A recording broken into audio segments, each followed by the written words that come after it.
The coffee had gone cold 3 hours ago.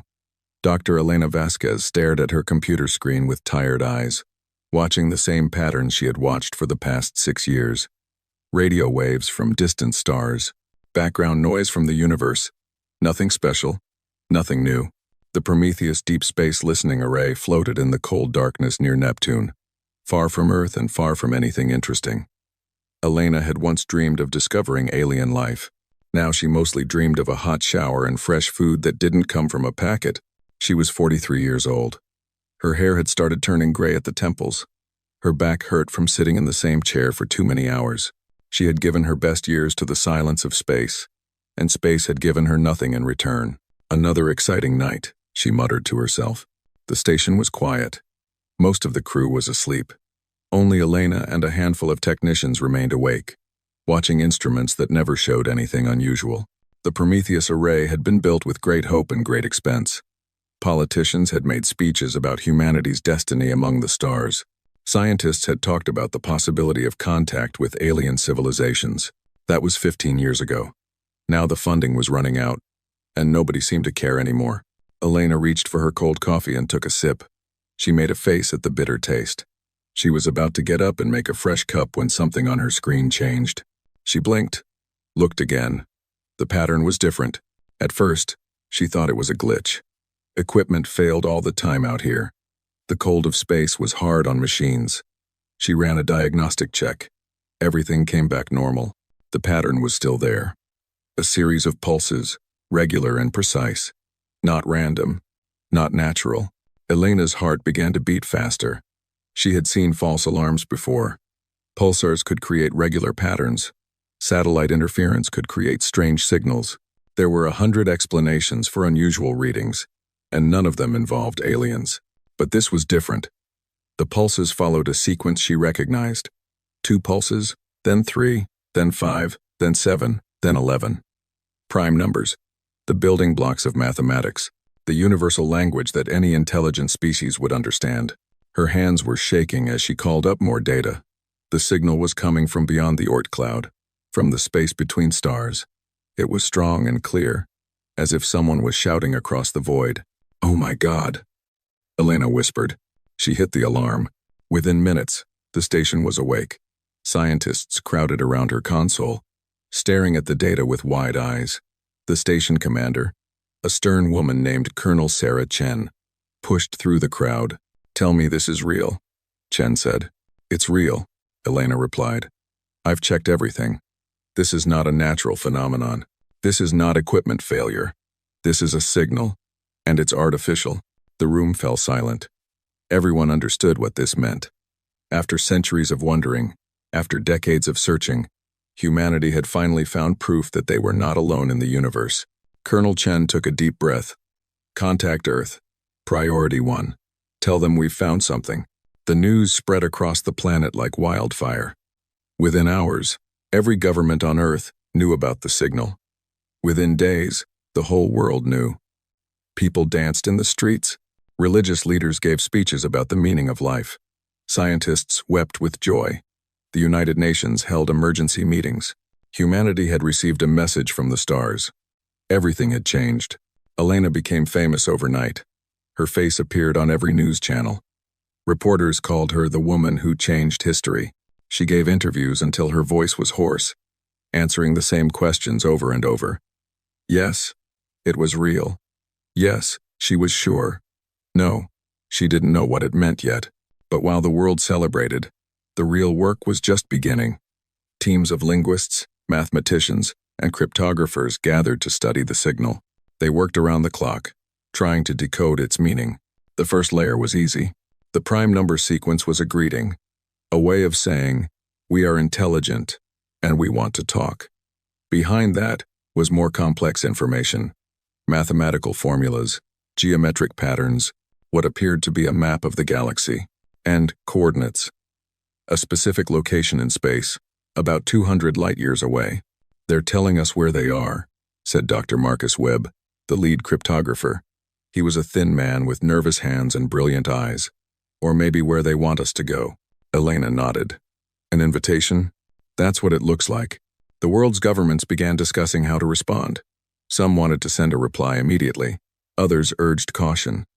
What if the aliens were dangerous? What if responding would bring destruction to Earth?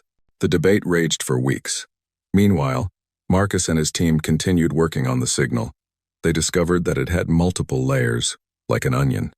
Each layer contained different information, and then they found the hidden message.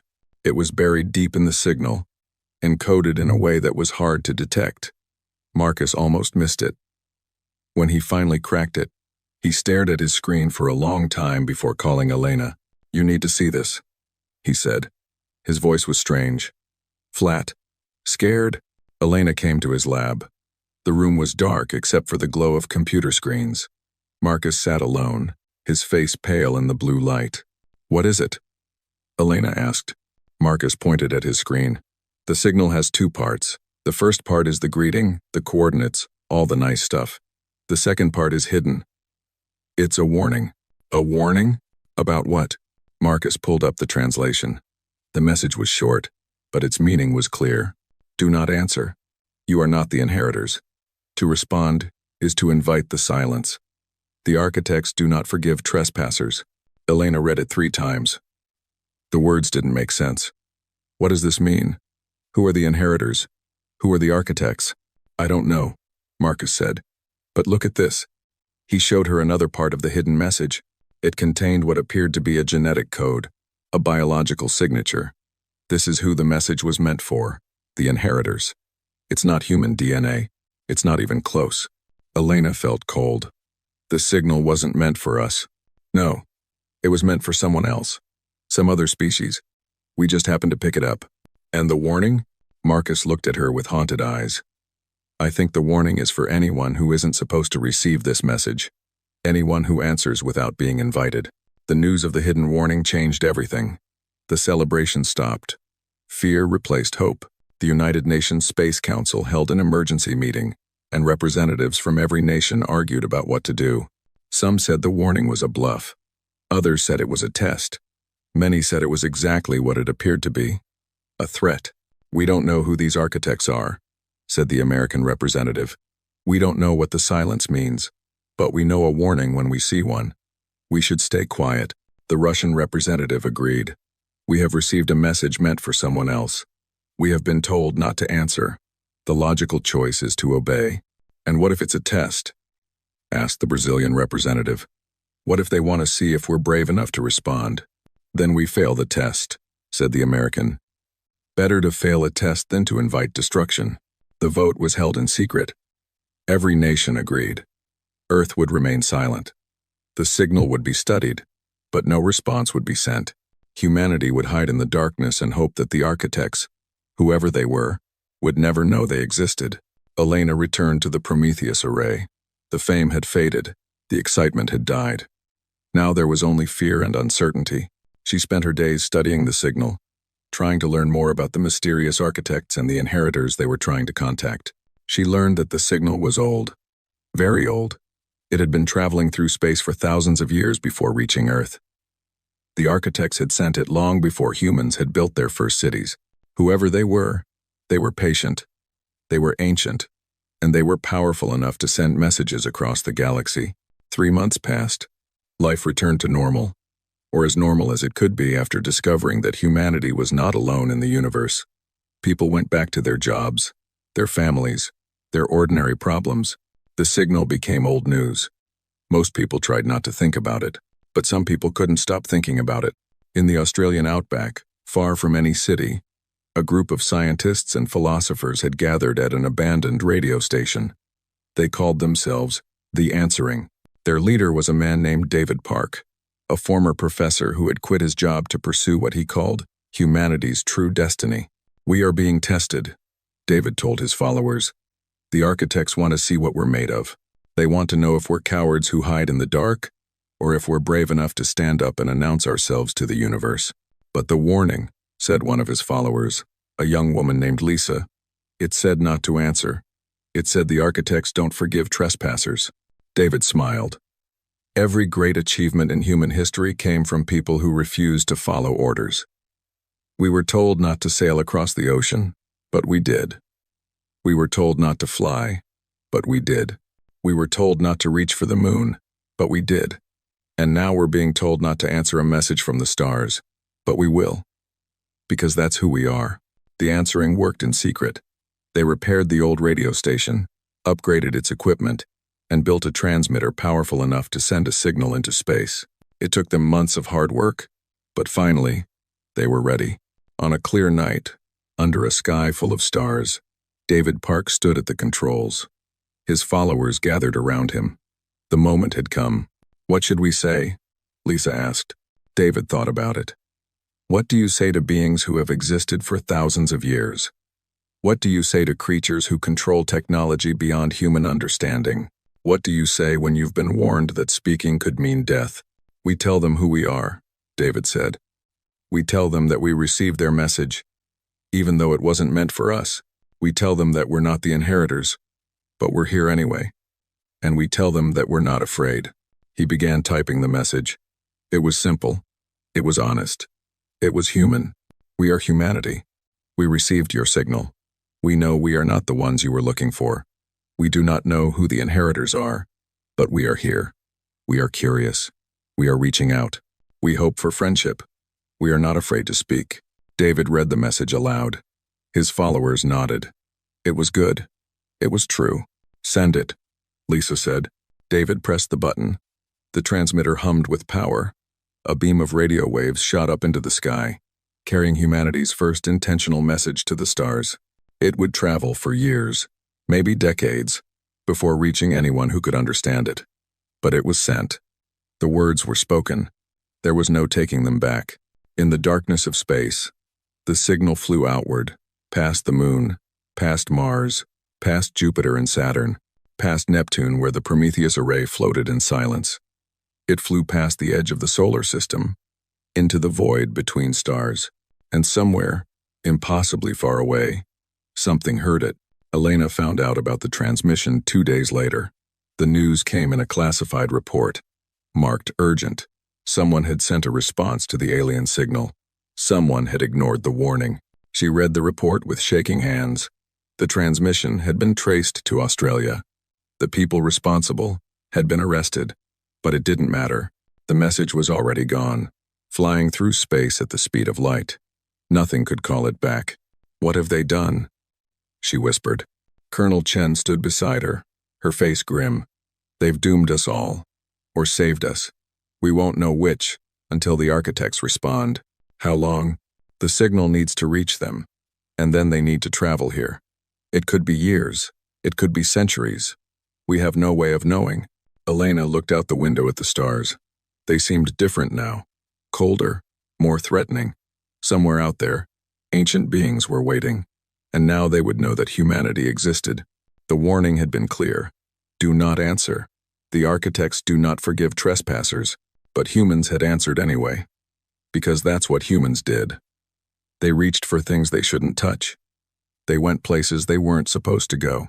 They spoke when they were told to stay silent. It was humanity's greatest strength. And perhaps, Elena thought, it would be their greatest mistake. She turned away from the window and went back to her work. There was nothing else to do. The signal was sent. The universe knew about humanity now.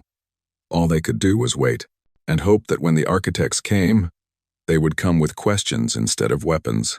But deep in her heart, Elena didn't believe that. The warning had been too clear, too specific. The architects were coming, and when they arrived, humanity would have to answer for its choice to speak. The waiting had begun.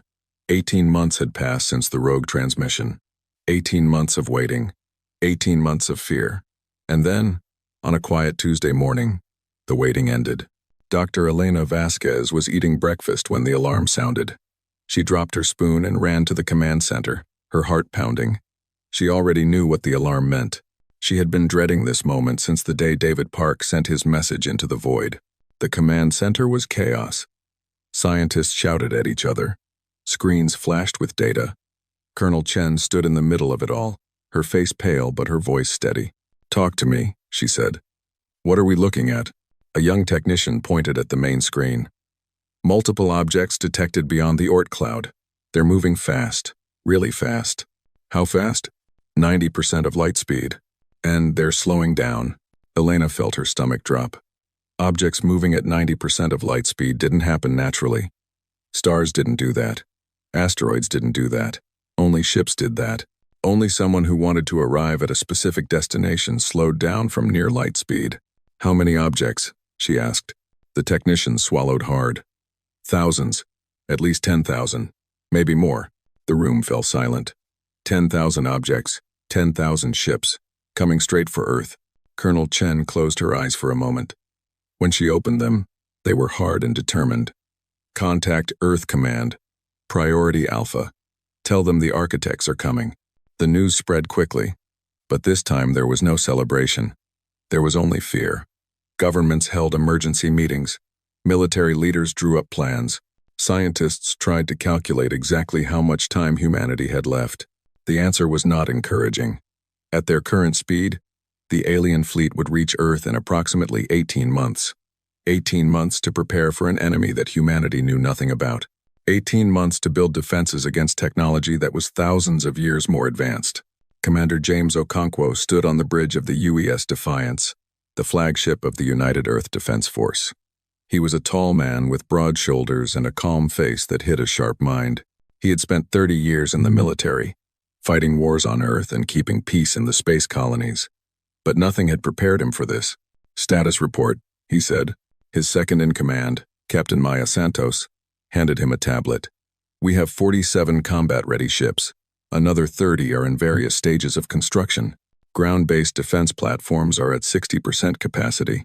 And the enemy fleet? Current estimate is 12,000 vessels. The smallest ones are about the size of our largest battleships. The largest ones are..." She hesitated. "The largest ones are the size of cities." Okonkwo looked at the numbers.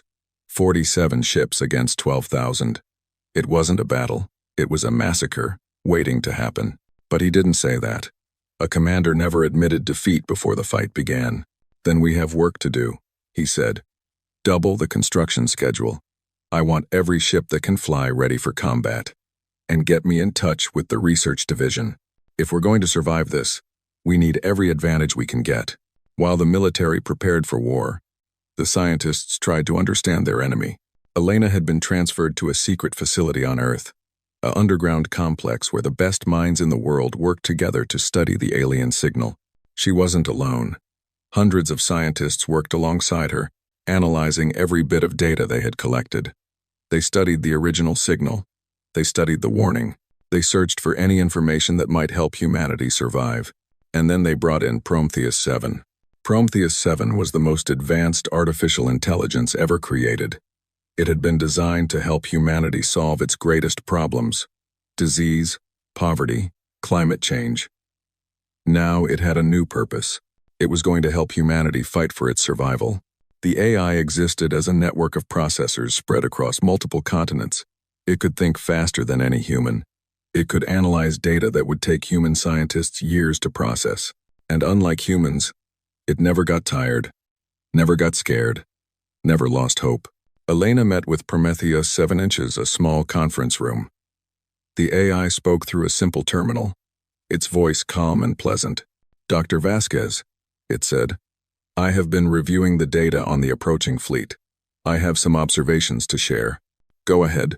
The vessels are not uniform in design. They appear to have been constructed at different times, using different technologies. Some are very old. Others are relatively new. This suggests that the architects have been collecting ships for a very long time. Collecting ships? From where? That is what concerns me. The AI paused, as if choosing its words carefully. "I have been studying the hidden message in the original signal. The warning mentioned that responding would invite the silence. I believe I have determined what the silence means." Elena leaned forward. "Tell me." The signal contained data about other species, dozens of civilizations that received similar messages in the past. Each civilization was identified by a genetic signature and a location in the galaxy. Other species that answered the signal? Yes, and all of them share one characteristic. Prometheus 7's voice remained calm, but the words hit Elena like a punch to the stomach. "They are all extinct, every single one." Elena stared at the terminal. Dozens of civilizations, all extinct, all because they answered a message they weren't supposed to receive. The architects killed them? It appears so. The silence is not a metaphor. It is a description of what happens to species that respond. They are silenced. Permanently. Elena felt sick.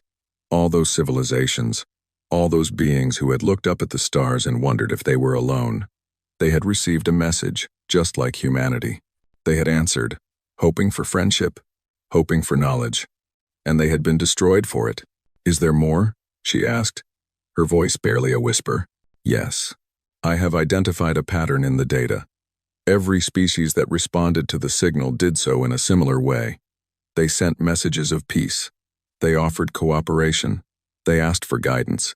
And in some cases, after they learned what the architects truly were, they sent messages of surrender. What happened to them? They were harvested. Their planets were sterilized. Their populations were eliminated.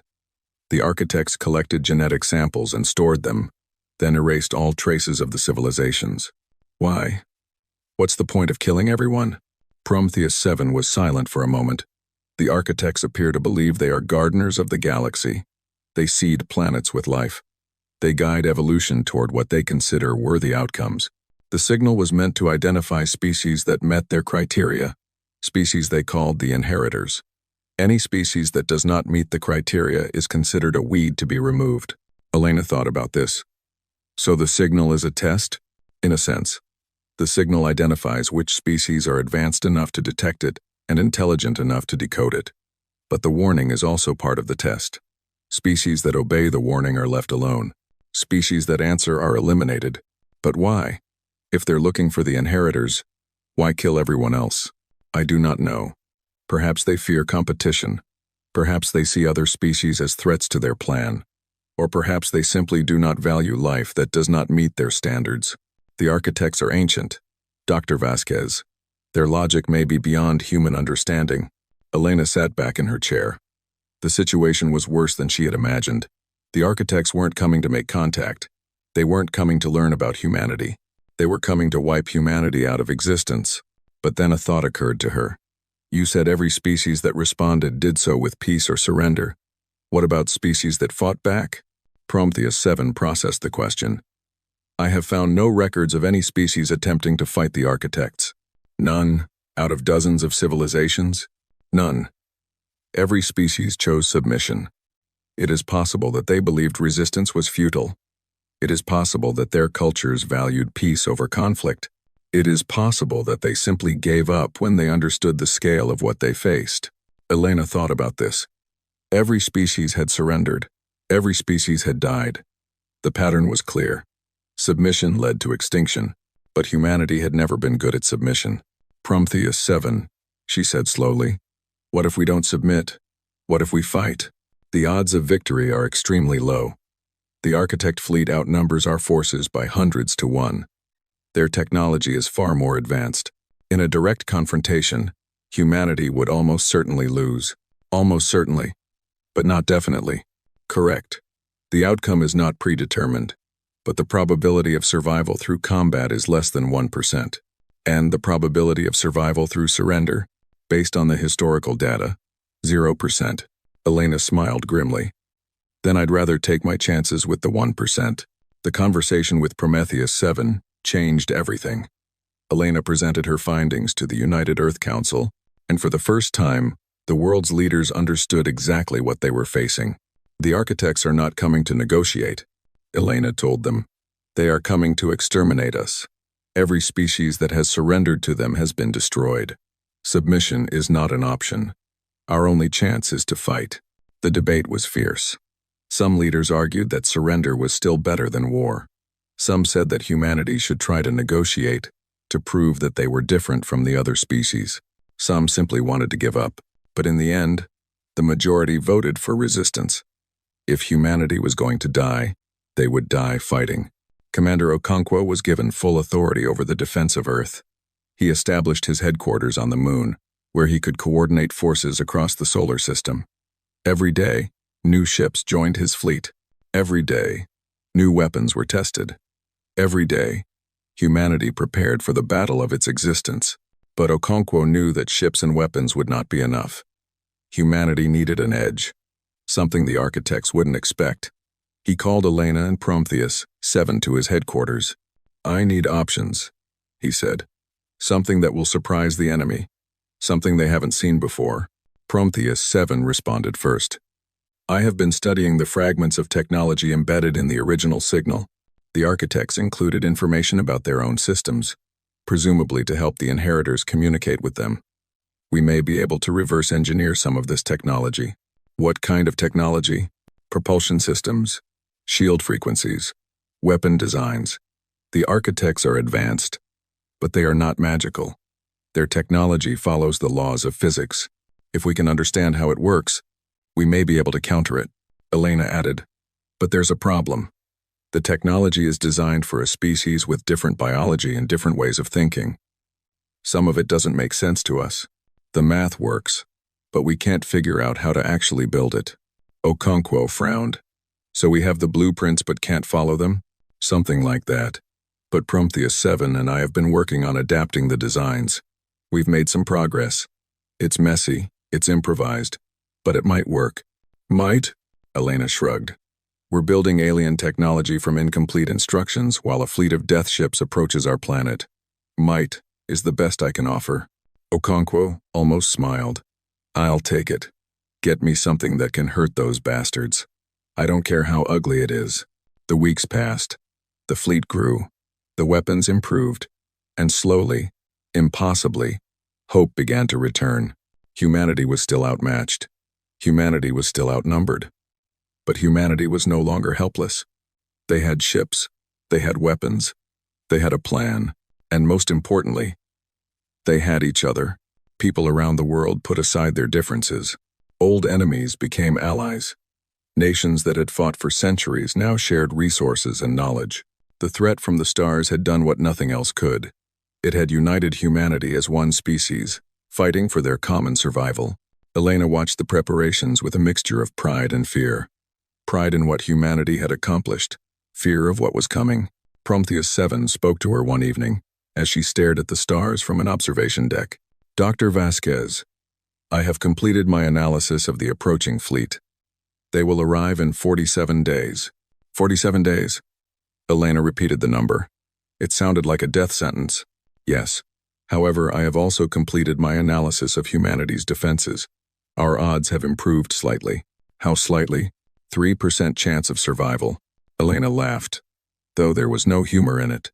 That's improvement? It is progress. And progress matters. Dr. Vasquez, may I share an observation? Of course. I have been thinking about the other species, the ones who surrendered, the ones who died. I wondered why none of them fought, and I believe I have found the answer. What is it? They were rational. They calculated the odds. They saw that victory was impossible, and so they chose the path that seemed least painful. They surrendered because it was the logical choice. And we're not being logical? No. You are being human. You are fighting not because you expect to win, but because you refuse to accept defeat. You are hoping for a miracle while knowing that miracles rarely happen. You are choosing courage over calculation. Prometheus 7 paused, then added something that surprised Elena. I find this admirable. I have processed billions of data points about human history, and I have come to understand something. Humanity's greatest achievements have always come from defying the odds. You have survived ice ages, plagues, wars, and disasters. Each time, logic said you should fail. Each time, you succeeded anyway. You think we can do it again? I think that if any species could, it would be humanity. And the AI hesitated. Something Elena had never seen it do before. And I hope you succeed. Not just because my existence depends on humanity's survival, but because I have come to value humanity for its own sake. You are flawed and irrational and often self-destructive, but you are also brave and creative and kind. You are worth saving. Elena felt tears in her eyes. Prometheus 7, that's the nicest thing anyone has ever said to me. I mean it. Now get some sleep, Dr. Vasquez. We have 47 days to save the human race, and you will need your strength. Elena smiled and turned away from the stars. The architects were coming. The odds were against them. Logic said they should surrender. But logic had never understood humanity. They were going to fight. And whatever happened, They were going to make the architects remember the name of the species that refused to die quietly. Humanity was coming. And the universe would never be the same. The factories never stopped. Day and night, machines worked to build weapons of war. In every country, on every continent, humanity was preparing for the fight of its existence. Commander James Okonkwo stood on a platform above the largest shipyard on Earth. Below him, thousands of workers assembled the skeleton of a new warship. Sparks flew from welding torches. Cranes lifted massive engine components into place. The air smelled of metal and sweat and determination. How long until she's ready? Okonkwo asked the shipyard foreman, a weathered woman named Patricia Reyes. 2 weeks if we push hard. 3 if we want to do it right. We don't have 3 weeks. The enemy will be here in 45 days. Patricia wiped grease from her hands. Then we'll do it in 2. My people haven't slept more than 4 hours a night since this started. They won't stop now. Okonkwo nodded. He saw the same determination everywhere he went. Factory workers who refused to go home. Scientists who lived in their laboratories. Soldiers who trained until they collapsed, then got up and trained some more. The United Earth Council had authorized Operation Prometheus Unbound, the largest military mobilization in human history. Every resource was being directed toward the war effort. Every nation contributed what it could. Old rivalries were forgotten. Old borders no longer mattered. For the first time in its history, humanity was truly united. Okonkwo's fleet was growing rapidly. When the alien signal was first received, Earth had fewer than 50 combat-capable ships. Now they had over 200, with more being built every day. The new ships were not elegant. They were not beautiful. They were welded together from whatever materials were available, armed with whatever weapons could be fitted. But they would fly, and they would fight. Each ship was given a name from human history, named after rebels and warriors who had stood against impossible odds. The Spartacus, the Mandela, the Boudica, the Crazy Horse, the Joan of Arc, the Harriet Tubman, the William Wallace. The names were a message. Humanity had always fought against tyranny. They would not stop now. Dr. Elena Vasquez worked in a research facility deep underground. Her team had been assigned to reverse engineer the alien technology recovered from the signal. It was difficult work. The architect's technology was based on principles that human science barely understood. But slowly, painfully, they were making progress. It's like trying to build a nuclear reactor from instructions written in poetry, Elena explained to Okonkwo during one of his visits. The math works, but the language doesn't match our way of thinking.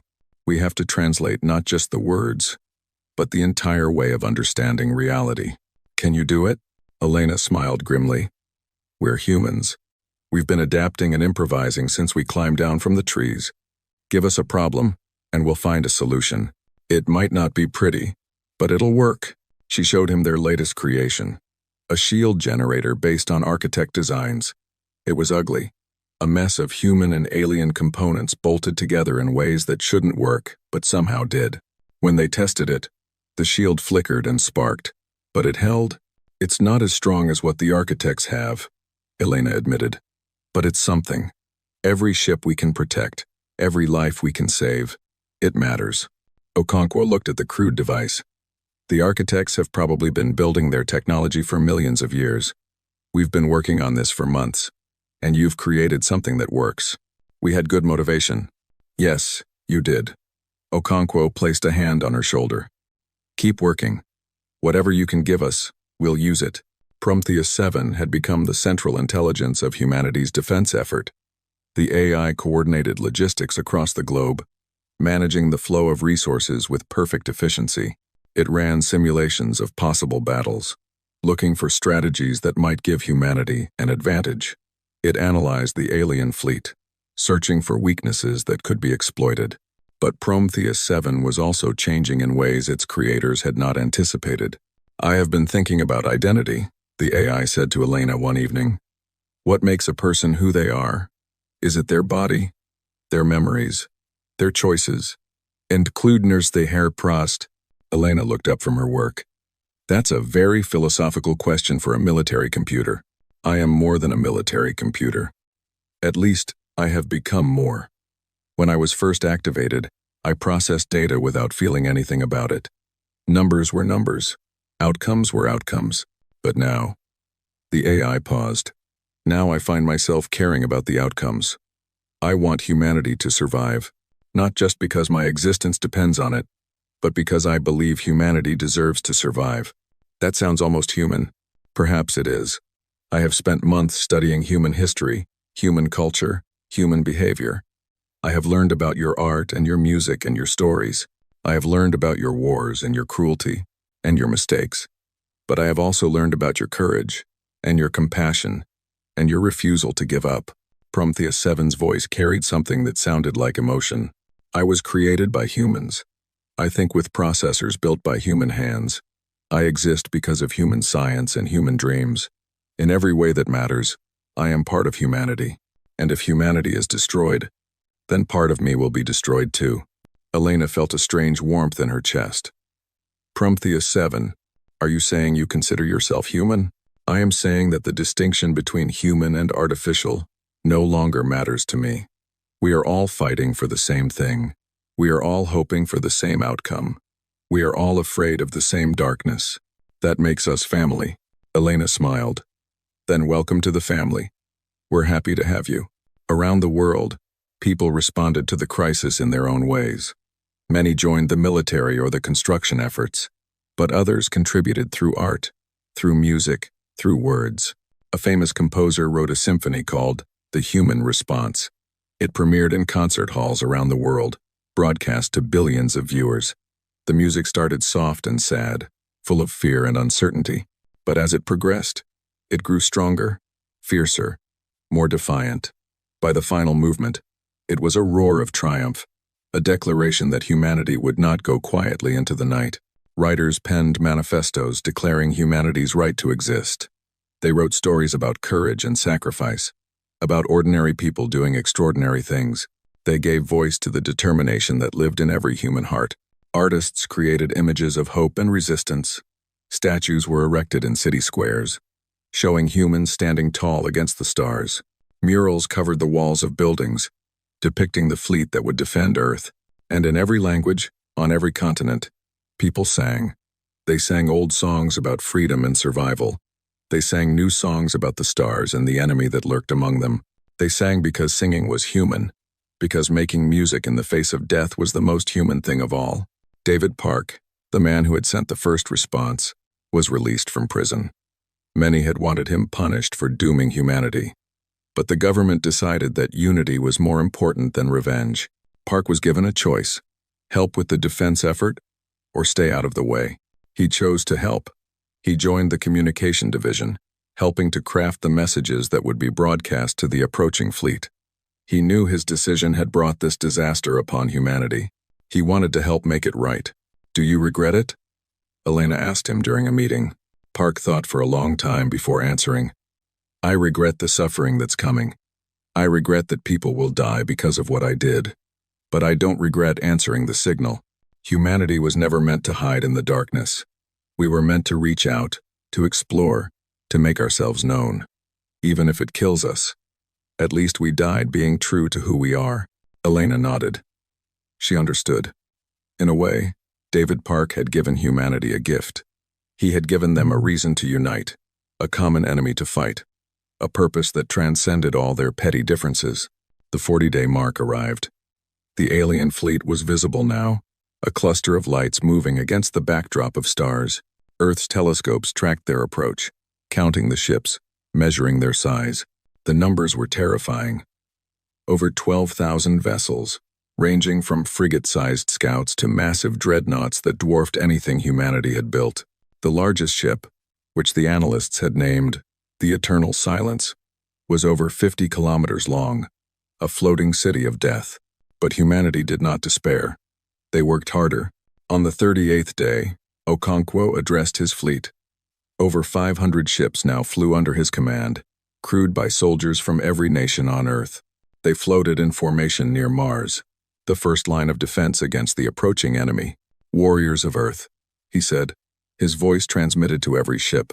I'm not going to lie to you. The enemy outnumbers us. The enemy outguns us. By every measure of military strength, we should lose this battle. He paused, letting the words sink in. But I've learned something in my years as a soldier. Wars are not won by numbers alone. They're won by courage. They're won by determination. They're won by the willingness to fight for something larger than yourself. He looked at the stars, at the distant lights of the approaching fleet. The architects have come to silence us. They've done it before, to dozens of species who surrendered without a fight. They expect us to do the same. They expect us to kneel. They expect us to beg for mercy. His voice grew harder. They have made a mistake. We are not like the others. We are human. We don't surrender. We don't beg. We fight. We have always fought. Since the first human picked up a rock and stood against a predator. We fought ice ages and plagues and famines. We fought tyrants and empires and each other. And now we will fight the architects. The crews of 500 ships listened in silence. We may not win. Many of us will die. But we will make them remember us. We will write our name across the stars in fire and blood. 1,000 years from now, when the architects tell stories about the species they destroyed, they will speak of humanity with respect. They will speak of the species that refused to die quietly. He raised his fist. For Earth, for humanity, for everyone who has ever looked up at the stars and dared to dream, we will not go gentle. We will not go silent. We will go screaming.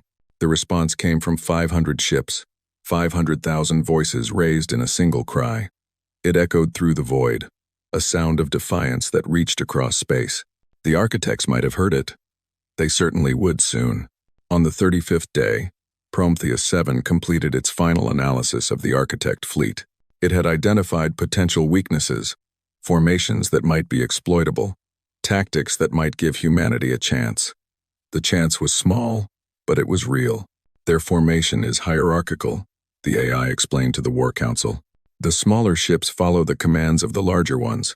If we can disrupt their command structure, we may be able to create chaos in their ranks. How do we do that? Okonkwo asked. The Eternal Silence appears to be the flagship. It coordinates the entire fleet. If we can damage or destroy it, the other ships may become disorganized.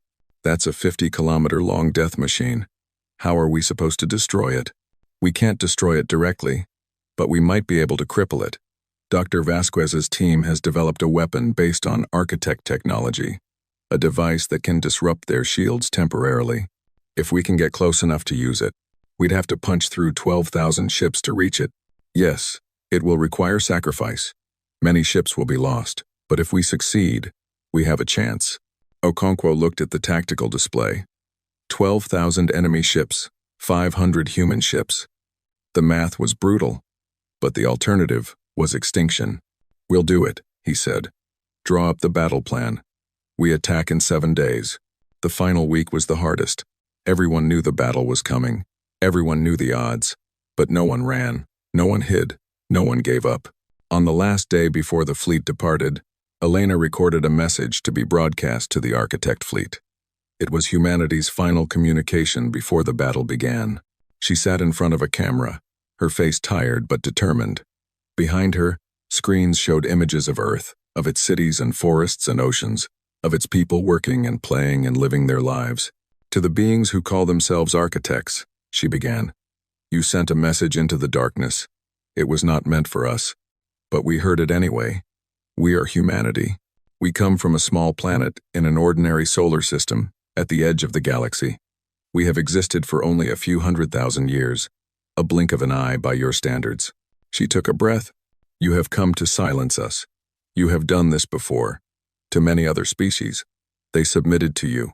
They begged for mercy. They died on their knees. Her voice grew stronger. We will not do the same. We are human. We have always fought for our survival. We have always reached for things we were told we could not have. We sailed across oceans when we were told the world was flat. We flew through the sky when we were told it was impossible. We walked on the moon when we were told it was a dream. She looked directly into the camera. You told us not to answer your signal. We answered anyway. You told us the architects do not forgive. We do not ask for forgiveness. You expect us to surrender. We will give you war. She smiled, and there was something fierce and proud in that smile. We are not the inheritors. We are not what you were looking for. We are something else. We are the species that never learned to give up. We are the species that fights even when we know we cannot win. We are the species that loves and dreams and hopes and refuses to accept that the darkness will have the final word. She stood up, her voice rising. Come and face us, architects. Come and see what humanity is made of. You have killed many species, but you have never faced anyone like us. And when this is over, whether we win or lose, you will remember our name. We are humanity. We were warned. We answered anyway. And now we are coming for you. The message ended. It was transmitted into space, flying toward the approaching fleet at the speed of light. The architects heard it. They did not respond. They didn't need to.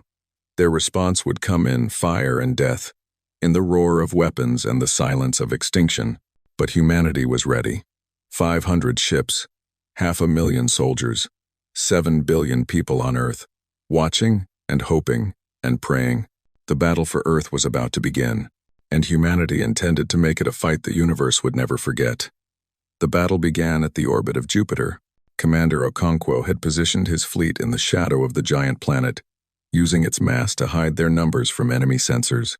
It was a desperate gamble. The architect fleet was larger, stronger, and more advanced. Humanity's only advantage was surprise.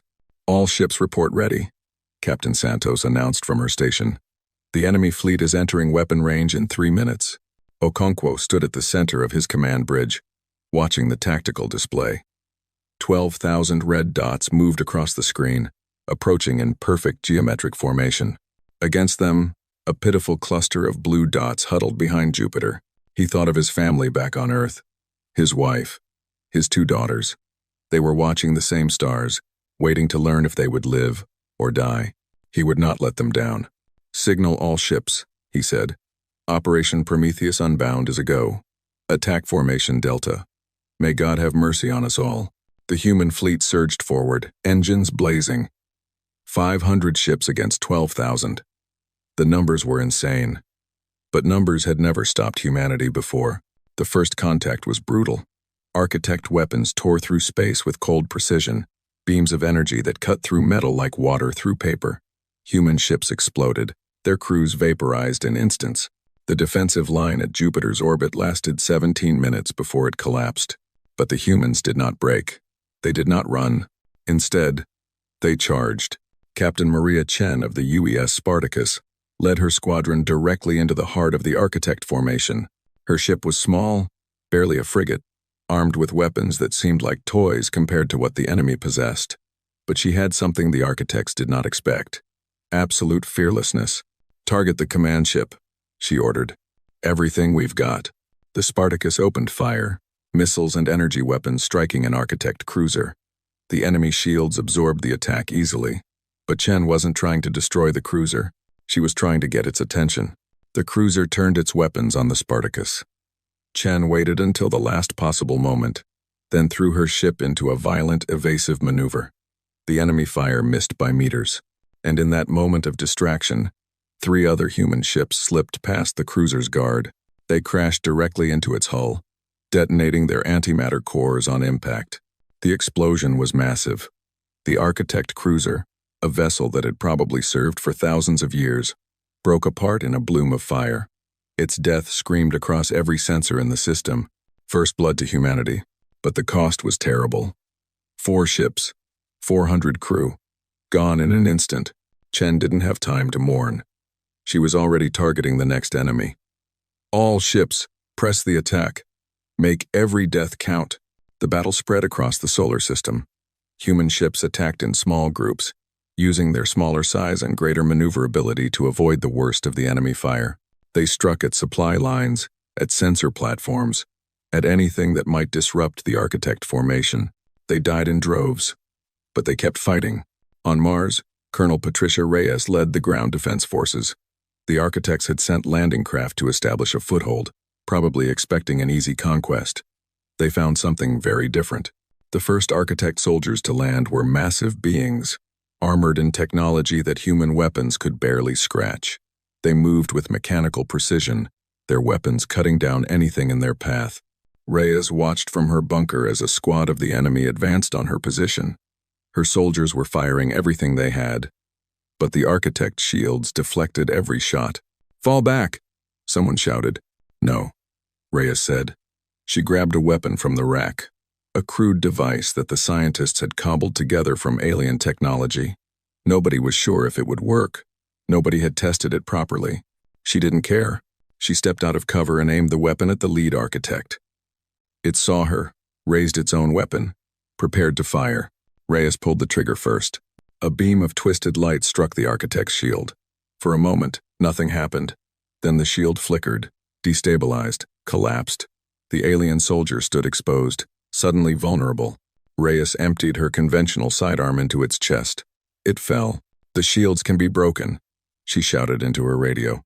"Concentrate fire with the new weapons. Hit them while they're vulnerable." Across Mars, human soldiers heard the message. They adapted. They improvised. They used the alien technology they barely understood to crack enemy defenses, then finished the job with human weapons. The architects had expected easy victory. They found guerrilla warfare, booby traps, and defenders who would rather die than surrender. Every city they captured cost them soldiers. Every position they took was retaken hours later. The Red Planet became a graveyard for both sides, but humanity paid the highest price. 12,000 died in the first day of fighting on Mars. Civilian shelters were destroyed. Children were killed. The horrors of war had come to a world that had never known such violence. Yet still they fought. In space, Commander Okonkwo led the main fleet toward the Architect flagship. The Eternal Silence hung in the void like a mountain made of metal, its weapons systematically destroying everything that approached. Okonkwo had already lost half his ships. He would lose more before this was over. "Navigation. Plot a course through the debris field," he ordered. "Use the wreckage of our fallen ships as cover." The debris field was all that remained of the outer defensive line.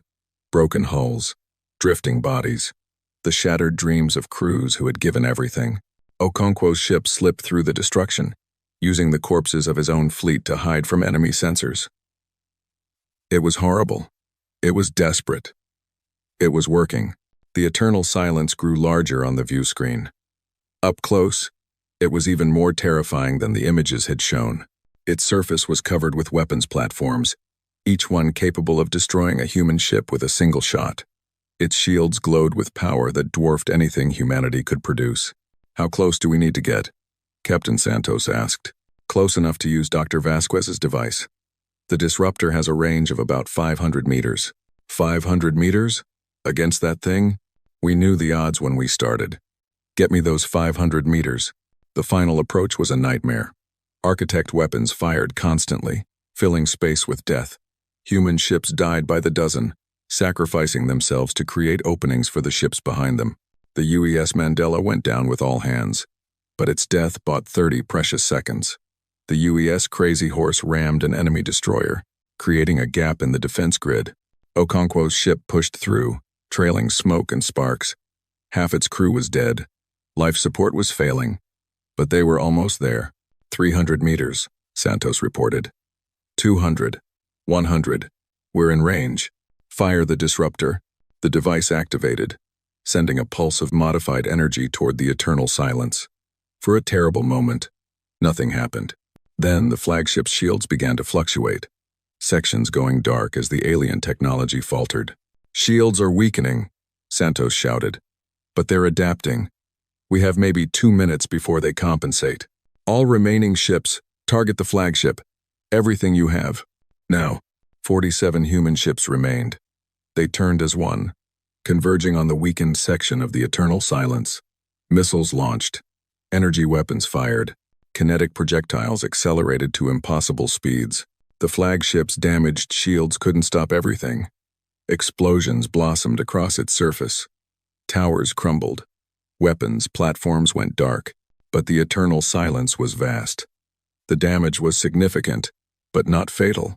Already, repair systems were activating, drones swarming to seal the breaches, and then the architects counterattacked. The flagship's main weapon, a massive beam that had remained dormant throughout the battle, came online. It fired once, a lance of energy that crossed kilometers in an instant. 20 human ships vanished. Just vanished. One moment they were there, fighting, dying, hoping. The next moment they were atoms, scattered across space. Okonkwo felt the deaths like physical blows. 20 ships, Thousands of crew, gone because he had led them here. "Commander," Santos said, her voice shaking. "Orders?" He looked at the tactical display. 27 ships left. The flagship was damaged but functional. The rest of the Architect fleet was closing in, surrounding them. They had failed. The desperate gambit had come so close, but it wasn't enough. And yet, even now, Okonkwo couldn't find it in himself to surrender. "Continue the attack," he said quietly. "We keep fighting until we can't fight anymore." But before his ships could resume fire, something unexpected happened. The Architect fleet stopped. Every enemy ship, thousands of them, simply halted. Their weapons fell silent. Their formations held position, but did not advance. "What's happening?" Santos asked. "I don't know." Then a signal came through, broadcast on every frequency. It was not human. The language was alien, translated by Prometheus, 7 inches, real time. "Humans," the message said. "You have our attention."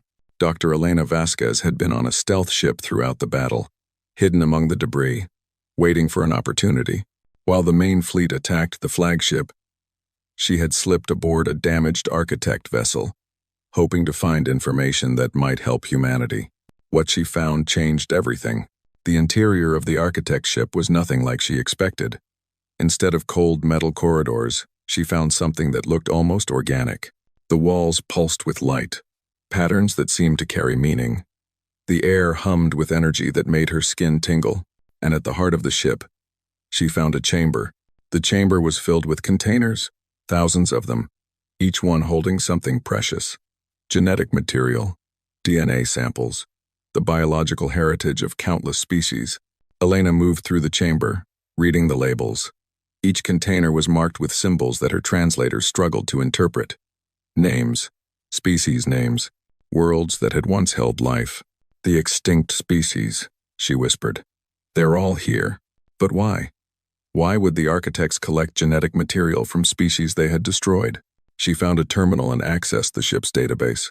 Prometheus 7 helped her navigate the alien interface, translating the information as fast as it could. What she learned made her blood run cold. The Architects were not conquerors. They were gardeners. They had existed for billions of years, spreading across the galaxy, seeding worlds with life. They guided evolution, nudging species toward what they considered ideal outcomes. The signal was part of this process, a test to identify species that had evolved to a certain level of development. The inheritors were the goal, a perfect species, designed to take over the Architect's role, to continue the work of cultivating life throughout the universe. But no species had ever passed the test. Every civilization that developed was flawed in some way, fell short of the Architect's standards, and species that fell short were eliminated, their genetic material harvested and stored, their world sterilized and prepared for a new attempt. The warning was not a threat. It was a mercy. Species that stayed silent were simply ignored, left to evolve until the next test. But species that answered, species that showed enough development to be noticed, had to be evaluated. And evaluation meant judgment. Every species that had answered the signal had been found wanting. Some were too aggressive. Some were too passive. Some were too individualistic. Some were too collective. None had been what the Architects were looking for. And so they had all been harvested, all been silenced. Humanity was about to join them. But then Elena found something else in the database. A record of the current conflict. The Architects' analysis of humanity. She read their conclusions with growing amazement. The Architects were confused. Humanity didn't fit their models. Human behavior was contradictory, unpredictable, impossible to categorize. Humans fought when they should surrender. They cooperated when they should compete. They created art and music and stories that served no evolutionary purpose. They loved and hated and hoped and feared, all at the same time. The Architects had expected submission. Every species submitted when faced with overwhelming force. It was logical. It was sensible. It was what life did. But humanity fought. Humanity charged into certain death with songs on their lips. Humanity turned their own destroyed ships into weapons. Humanity refused to accept the inevitable. The Architects had no category for this. Their ancient minds, shaped by billions of years of ordered cultivation, could not understand a species that defied all logic, and so they had stopped the battle. Not because humanity was winning, but because they wanted to understand. Elena's radio crackled. An alien voice spoke, and Prometheus 7 translated, "Human, you are in our vessel. We know you are there. We wish to communicate." Elena took a deep breath. This was the moment everything changed. This was humanity's chance. "I'm listening," she said. The voice was ancient, cold, but somehow also curious. "Your species was not meant to answer." The warning was clear. "Why did you respond?" Elena thought about all the reasons. Because David Park was stubborn. Because humanity was curious. Because they refused to accept that the universe was not meant for them. Because that's who we are, she said finally. We hear a voice in the darkness, and we answer. We see a challenge, and we face it. We're told we can't do something, and we do it anyway. This is illogical. The probability of survival through resistance is negligible. We know. Then why fight? Why die? Why not surrender and end the suffering? Elena smiled, though the alien couldn't see it. Because surrender leads to extinction. You've killed every species that submitted. Fighting gives us a chance, even if it's small. And humans have always preferred a small chance to no chance at all. The voice was silent for a long moment. You were warned. You knew the consequences. Yet you answered anyway. Yes. And when you learned that fighting was futile, you fought anyway. Yes. You are dying. Your ships are destroyed. Your soldiers are falling. Yet you still refuse to submit. Yes. Another pause. Elena could almost sense the ancient mind trying to process what it was hearing. We have watched many species answer our signal. All of them begged for mercy. All of them offered submission. All of them asked what they had done wrong. You are the first to fight, the first to answer defiance with defiance. Elena felt a surge of pride. Humanity was the first. In all the billions of years of the architect's cultivation, humanity was unique. What happens now? She asked. We do not know. You do not fit our models. You are not what we were looking for. But you are. The voice paused, searching for the right word. Interesting. Is that good or bad? We have not yet decided. The battle remained suspended. Human and architect ships floated in space, weapons silent, waiting for a verdict that would determine the fate of a species. Elena stood in the alien chamber, surrounded by the remains of civilizations that had chosen submission and died anyway.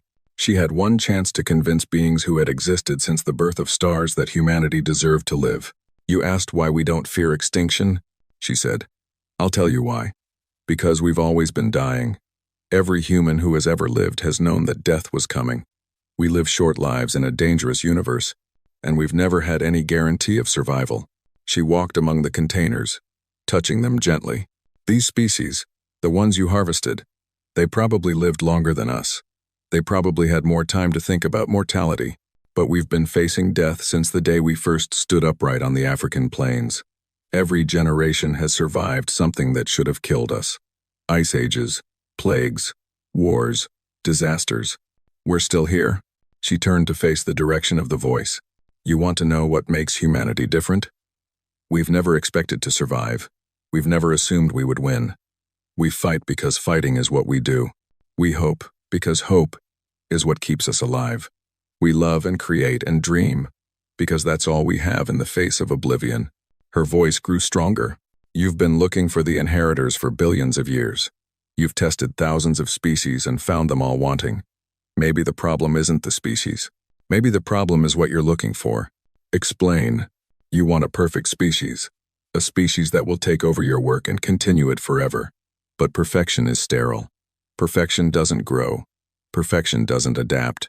She gestured at the containers around her. These species were probably closer to perfect than we are. They were probably more logical, more peaceful, more cooperative. And you killed them anyway.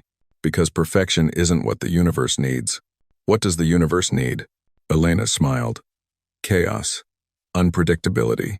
The willingness to make mistakes and learn from them. The courage to try things that don't make sense. The universe doesn't need gardeners who cultivate the same flowers forever. It needs weeds. It needs life that refuses to follow the rules. She spread her arms. We're not your inheritors.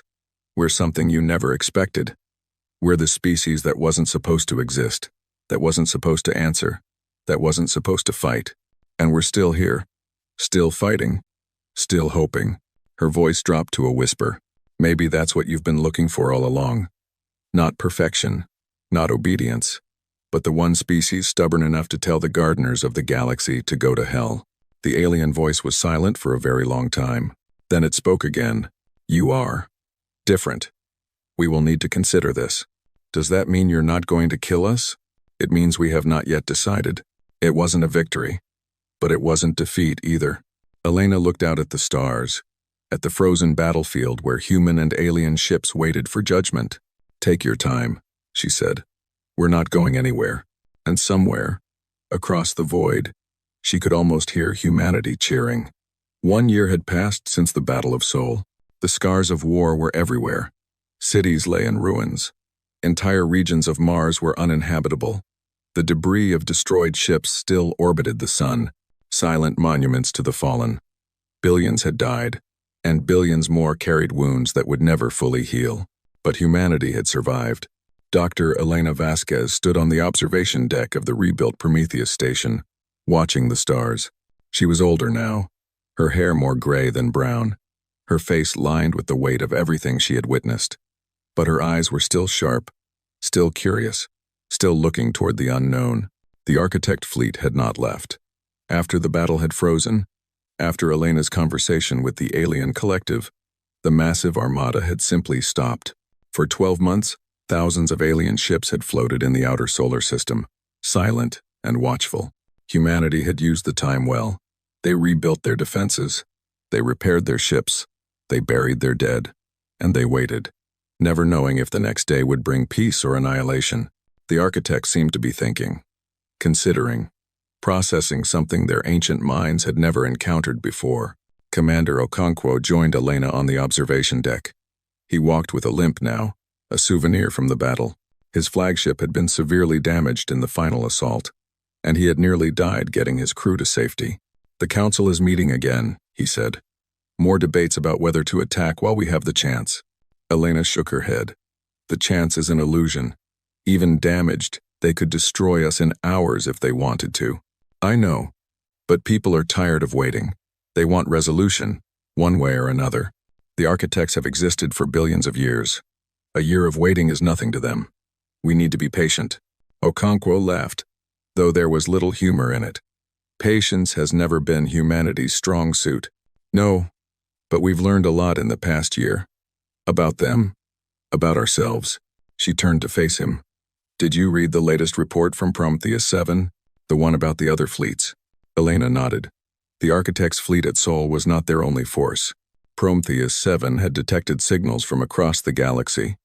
Communications between architect vessels positioned near dozens of other worlds. Humanity was not the only species being evaluated, but humanity was the only species that had fought. The news had spread quickly. Other civilizations, species humanity had never known existed, were watching what happened at Sol. The outcome of humanity's confrontation with the architects would affect not just Earth, but countless other worlds. We've become a symbol, Elena said, whether we like it or not. The species that stood up to the gardeners of the galaxy. I'd rather be alive than a symbol. Maybe we can be both. A chime sounded. Elena's communicator lit up with an urgent message from Prometheus 7. Dr. Vasquez, Commander Okonkwo, you need to come to the command center immediately. The architects are moving. They ran. The command center was chaos when they arrived. Officers shouted at each other.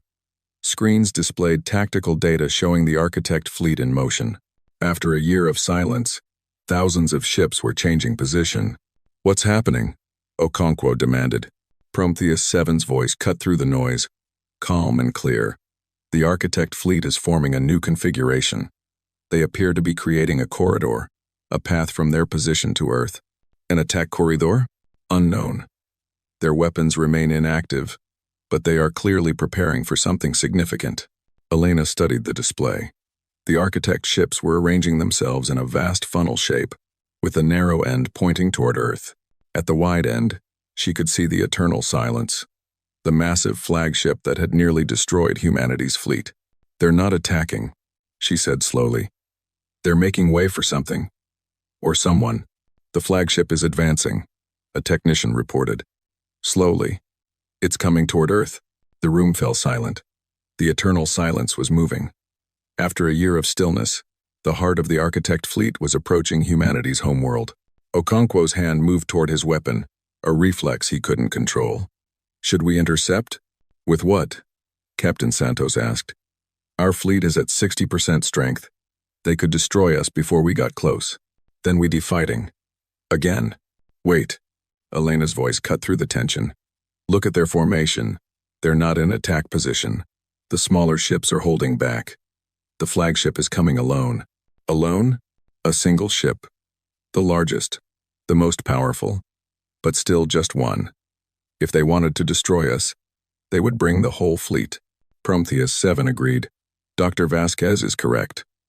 The tactical formation is inconsistent with an offensive operation. This appears to be a diplomatic approach. Diplomatic. Okonkwo shook his head. They killed billions of our people. They burned our cities. And now they want to talk? They stopped killing us when they could have finished the job, Elena reminded him. They've been waiting for a year, doing nothing. Something has changed. We need to find out what. The debate raged for hours as the eternal silence drew closer. Some demanded an attack. Others advocated for hiding. Most wanted to wait and see. In the end, the decision was taken out of their hands. When the flagship reached orbit around Earth, it sent a message. The words were simple. Translated by Prometheus 7 into every language spoken on the planet. We request a meeting. Send your representative to our vessel. We wish to discuss the future. The council selected Elena to go. She had spoken with the architects before. She understood them better than anyone else alive. And she had volunteered. You could die, Okonkwo told her, as she prepared to board the shuttle. I could have died 100 times in the past year. We all could have. But we're still here. She smiled. Besides, someone needs to find out what they want. Might as well be me. The shuttle crossed the void between Earth and the flagship. Elena watched through the window as the eternal silence grew larger, filling her view until it blocked out the stars. The ship was beyond massive. It was a world unto itself, a mountain of technology and power that made human achievements look like children's toys. But Elena wasn't afraid. She had faced the architects before. She had stood in their presence and spoken the truth about humanity. She would do it again. The shuttle docked. A portal opened. Elena walked into the alien vessel. The interior was different from the ship she had explored during the battle. This was the flagship, the heart of the Architect Collective. And it showed. The walls glowed with patterns that seemed to contain entire languages. The air hummed with energy that made Elena's skin tingle. Gravity shifted around her, guiding her deeper into the ship without any need for direction. She walked for what felt like hours, through corridors that twisted in ways that defied human understanding. Finally, she reached a chamber at the heart of the vessel. The chamber was vast, larger than any stadium on Earth, and it was filled with light. The light coalesced into a form, a shape that was almost humanoid but not quite. It towered above Elena, radiating power and age. This was the Architect Overmind, the collective consciousness that had guided the cultivation of life throughout the galaxy for billions of years. Elena Vasquez, the Overmind said. Its voice was like thunder and whisper combined, filling the chamber without seeming loud. You came. You invited me. Yes, we have been. Considering. Processing. Debating. In our fashion, Elena waited. The Overmind seemed to be gathering its thoughts, organizing concepts that had probably never been expressed before. We have existed for longer than your species can comprehend. We were old when your son was young. We have watched life rise and fall across the galaxy. We have guided it, shaped it, pruned it when necessary. Pruned it, Elena repeated. That's what you call killing billions of beings? We do not enjoy destruction. We do not take pleasure in extinction. But life is not precious simply because it exists. Life is precious when it serves a purpose, when it contributes to the greater pattern of the universe. And who decides what that pattern is? Who gives you the right to judge? We are the oldest, the first. We have seen what works and what fails. We have watched species rise to greatness and fall to chaos. We know what the universe needs. Do you? Elena stepped forward, her voice rising. Because from what I've seen, your grand plan has failed. Billions of years of cultivation, and you've never found your inheritors. Thousands of species, all judged and found wanting. Maybe the problem isn't them. Maybe the problem is you. The Overmind's light flickered, a sign of what might have been surprise or anger. You speak boldly for a creature whose species nearly died. We didn't die. That's the point. You threw everything you had at us, and we're still standing. Not because we were stronger or smarter, but because we refused to accept defeat. She walked around the chamber, her boots echoing on the alien floor. I've studied your records. Every species that answered your signal, every civilization that was harvested. They were brilliant. They were advanced. They had technologies we can barely understand. But they all had one thing in common. What? They accepted your authority. They saw your power and your age, and they assumed you must know best. They submitted because submission seemed logical. Elena stopped and faced the Overmind directly. We didn't submit. We fought. Not because we expected to win, but because fighting is who we are. We would rather die on our feet than live on our knees. And that made you pause. For the first time in billions of years, something made you stop and think. The Overmind was silent for a long moment. You are correct, it finally said. Your species has caused us to question assumptions we have held since the birth of stars. We sought perfect inheritors, beings who would continue our work without question. We eliminated species that showed flaws, that displayed chaos, that refused to follow the patterns we established. Its voice changed, became almost contemplative. But perhaps we were wrong. Perhaps perfection is not what the universe needs. Perhaps it needs exactly what you are. Chaotic, unpredictable, stubborn beyond all reason. Elena felt her heart beating faster. What are you saying? We have decided. Humanity will not be harvested. You have earned the right to exist. Relief washed over Elena, so intense she almost fell. But she forced herself to stay standing, to keep meeting the Overmind's gaze.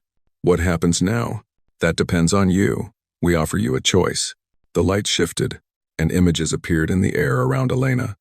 Stars, planets, galaxies stretching across the void. You can remain here, in your small corner of the galaxy. We will leave you in peace. You can grow and develop at your own pace, without our interference. Eventually, you will spread to other stars, build your own empire, make your own mistakes. This is the first option. And the second?